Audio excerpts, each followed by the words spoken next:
Good afternoon. I'd like to thank the American Forage and Grassland Council for giving me this opportunity to present today. How we use forage in our operation. Rocky Road Brown Swiss is a 312-acre management intense grazing dairy farm. We have an additional 200 acres of rented ground, which is in pasture and hay production. Every acre we farm is in forage. No grain is grown or fed to any of our cows. We started grazing in 2004. We had 90 milk cows and 80 heifers on 60 acres of pasture, mostly annuals, and the milk cows were fed a partial TMR. Every year, as our herd grew and we became better grass managers, more ground was converted into pasture. In 2008, the silage equipment and the TMR were sold, and since then we've relied solely on forage. Today we have 140 milk cows and 130 heifers on 275 acres of pasture. This is our pasture layout. There is 122 acres that the milk cows graze throughout the growing season. 70 acres are in perennials and 52 acres are annuals. In the middle there is our main lane. It is a half a mile long, and that is the farthest that the milk cows walk. We also have 12,000 feet of underground water line with hydrants between every 2 paddocks. This allows us to keep the milk cows out on grass all day long, and they still have access to water. Our lanes are 20 to 30 feet wide. We use fabric, rock, and lime to fill in low spots in the lanes, and we have 4 ponds that supply the water. The middle picture is a picture of one of our hydrants. We have a garden hose with a quick connect, and every hydrant has a valve. The garden hose is then hooked onto the water tank in this little water wagon. The wagon is pulled from paddock to paddock as the milk cows move. This keeps us from having to dump 2 tankfuls of water a day. Our fence is a 3 to 5 strand high tensile wire around the perimeter and 1 strand high tensile wire for the interior fencing. Our cross fencing is electric poly rope. We have slinky gates at every paddock entrance, and we have a smart gate, which is in the bottom right-hand corner. It's automatic, it's on a timer, and it opens an hour before we want to start milking. This allows the milk cows to get to the lot, and they're waiting on us at milking time. This has saved us a lot of time by not having to go out and drive the cows in before we want to start milking. The bottom middle picture is a homemade reel that my dad made. We have a lot of these electric ropes that we have to put up and take down throughout the summer. We just have a shaft that hooks into our cordless drill, and we can roll up 650 feet of these tapes in 60 seconds. So it makes this job really easy. Our perennials are bar optima, tall fescue, and white clover. We have 62 acres of that. And orchard grass, ryegrass, white clover, we have 8 acres of that. The bar optima is a newer variety fescue. The cows do better on it compared to the older varieties. It's earlier to break dormancy in the spring, and you have decent summer production. The orchard grass, ryegrass, you do get more milk off of that, but it is a little bit slower to break dormancy in the spring, and once the heat of the summer sets in, the ryegrass pretty much shuts down, and production is limited after that. The 2 pictures on the right are of the bar optima, and underneath that's the orchard grass and ryegrass. This is how we like our paddocks to look before the milk cows are turned into them. Lots of high quality grass for them to go eat. Our summer annuals that we've tried, pearl millet, sorghum sedan, and hybrid sedan. Our favorite for grazing is the pearl millet. It stools out after each grazing, and it has excellent grazing tolerance and regrowth.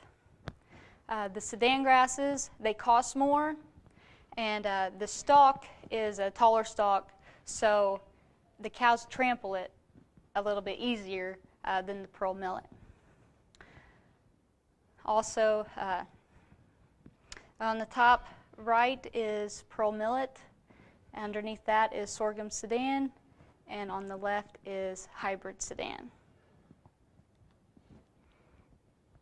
Our winter annuals that we do are Italian ryegrass, annual ryegrass, cereal rye, and occasionally oats. We like all these. We don't really have a preference. They're all very hardy. The bottom left is Italian ryegrass, the top right is oats, and underneath that is this past fall's seeding of annual ryegrass. It was seeded really late in November, and it was really muddy. We didn't even know if we were going to get a stand until about 6 weeks ago. We could start rowing it. Grass management for perennials. We begin grazing at the 3-leaf stage for fescue and the 4-leaf stage for orchard grass. When the grass is at this stage, it's the highest quality. Whenever the next leaf comes out, the bottom leaf dies and quality drops. This could be at 4 inches tall or 10 inches tall. It just depends on the time of year and the weather. We also like to leave 3 to 4 inch residual. We want quick regrowth, and we don't want to damage the plants. We also clip all of our paddocks after every 3 grazings. There's always grass that the cows will leave the first time through, and they're going to leave that every other time. So after 3 grazings, we take our bush hog out and we clip all the paddocks, get them even back up, knock the seed heads off. Our grass management for summer annuals is we like to begin grazing around 20 inches, and we try really hard not to graze below the growing point. This is very critical for your summer annuals. The picture on the left is pearl millet, before grazing and after grazing. You can see that there's still a good amount of leaf left on that plant. So this is going to stool out and regrow, and it'll be just as thick, if not thicker, than what it was this first time through it. On the right is sorghum Sudan. The cows have grazed this too hard. They've ripped every leaf off below the growing point. And that stalk is taller, so they did a lot of tromping it in. So only about 50% of this stand will actually regrow. The rest will fill in with crabgrass. And by the end of the summer, you'll just basically have a field of crabgrass. The top left is Sudan grass. Later in the summer, the crabgrass has all but taken it over.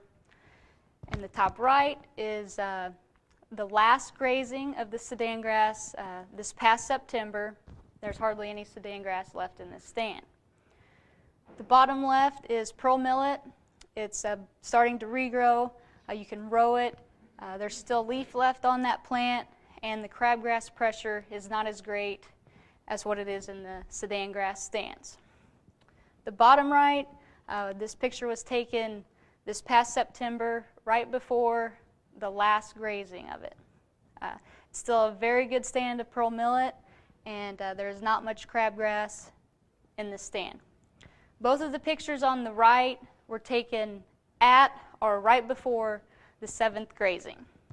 So you can kind of see there's no real contest at which one outproduces the other.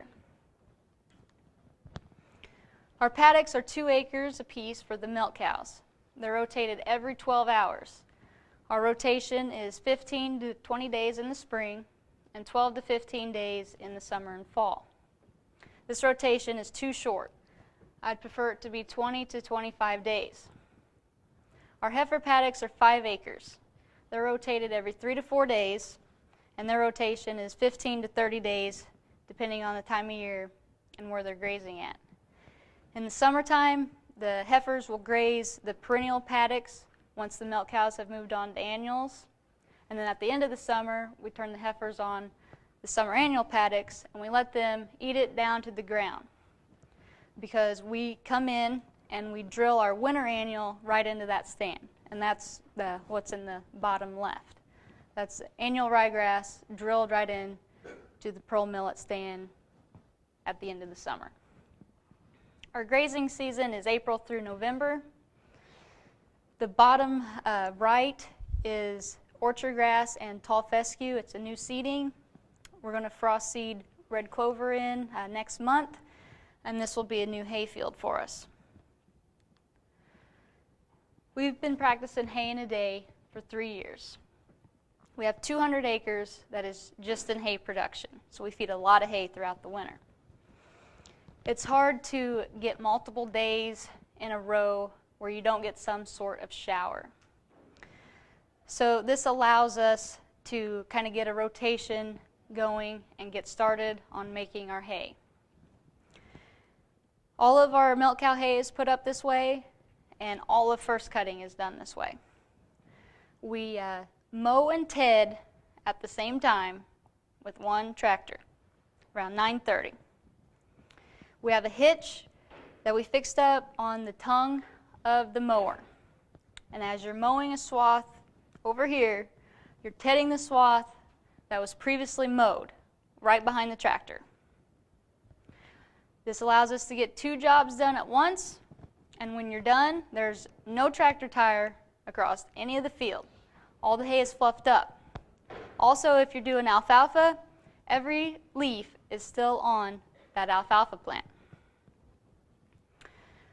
Okay, we like to go back around 2 o'clock and we rake and we bale. Usually we bale right behind the rake.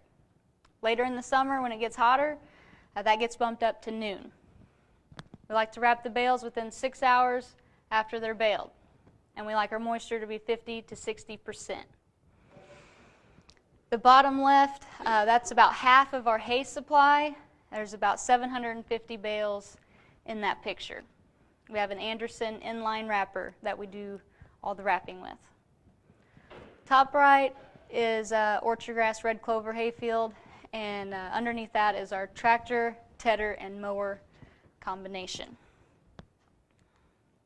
Winter feeding is free choice processed baleage. We have a Teagle bale processor. All the milk cow hay is processed. All of the milk cow hay is tested. We feed 6 to 7 bales a day.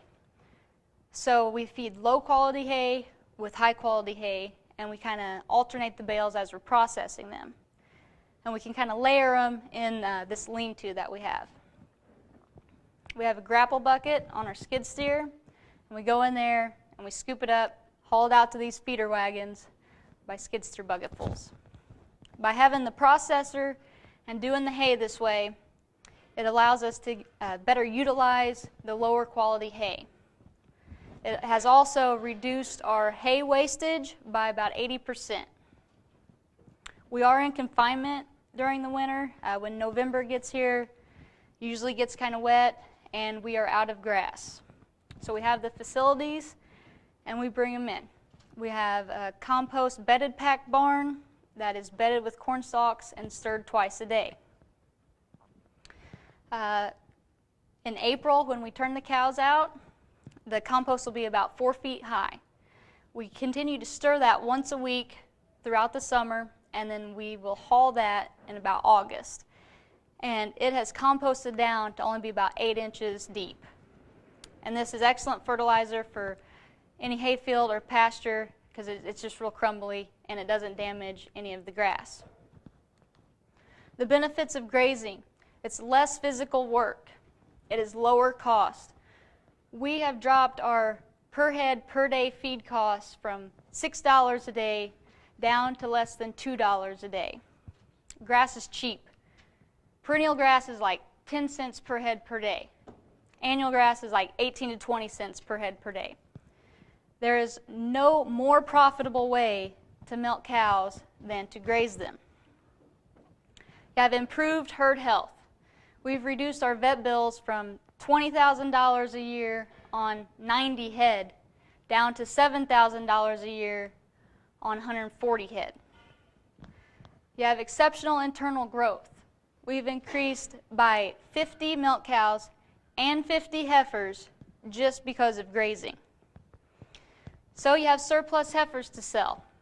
This is something we're going to capitalize on this year. We have 90 head of heifers that are going to calve sometime in this year. and we have maxed out our acreage and we've maxed out our facilities. So we can either call harder on the older cows, keep the 2-year-olds, or we can sell off some of the bred heifers. Either way, this is another source of income.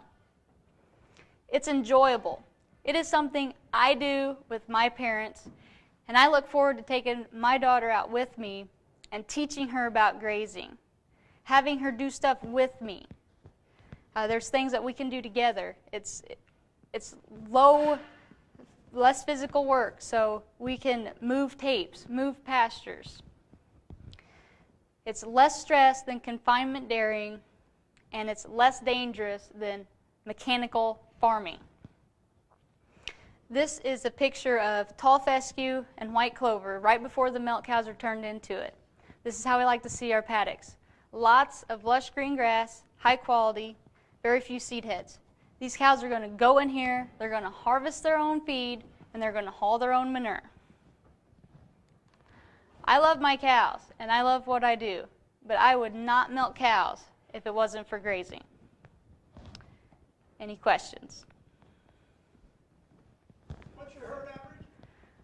14,000 pounds a year per cow. How do you move that water buggy? Can you pull that, or do you have to get a tractor? We have a Polaris Ranger, and we just hook onto it, move it to the next paddock. What's the net per cow? Pounds of milk? Net dollars per cow. Net dollars? Yeah, pretty high. I haven't figured net dollars per cow, but yeah, I mean, with your income over feed costs so high, it's got to be high. And those heifers themselves are going to be a third to half of your, going to be a big chunk of your income. Yes. You calve seasonally or year-round? We have 2 seasons right now. Usually the bulk of them's in like March and April, and then again in September and October.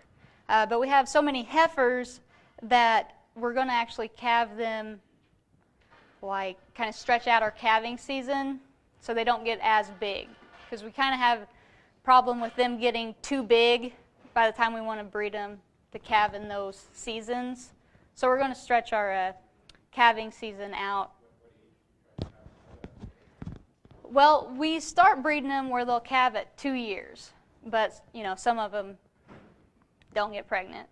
So if we stop breeding to kind of stay in our season, then the bigger ones just get bigger for the next season. So then you got 4 or 6 months where they're open. So we're gonna breed more for like May and June, and then November and December also. So we're going to stretch our calving seasons out. How much fertilizer, nitrogen do you use, or do you use all manure and clovers? It's mainly just manure and clovers. We use very little fertilizer, and actually we are thinking about going organic. So you're very limited on what you can use when you're organic, and we have good luck with hardly any fertilizer. Do you credit the decrease in your vet bills solely to your grazing, or have you changed other habits? It's solely grazing. I mean, you have your reduced call rate. Our call rate is like 12%. Your cows live so much longer. We got cows that we're still milking, they're still calving, they're 11 years old. You get so many more calves out of them through grazing. They have better feet and legs, their lungs are better. I mean, they walk a half a mile twice a day, plus walking in the paddock. So their bodies are just built up. They can handle the heat better. I mean, it gets hot. I just live 60 miles east of here, and it gets hot in the summertime. And they can just handle the heat better because of that walking, because of getting off the concrete and getting on dirt. So grazing has everything to do with it. Any other questions?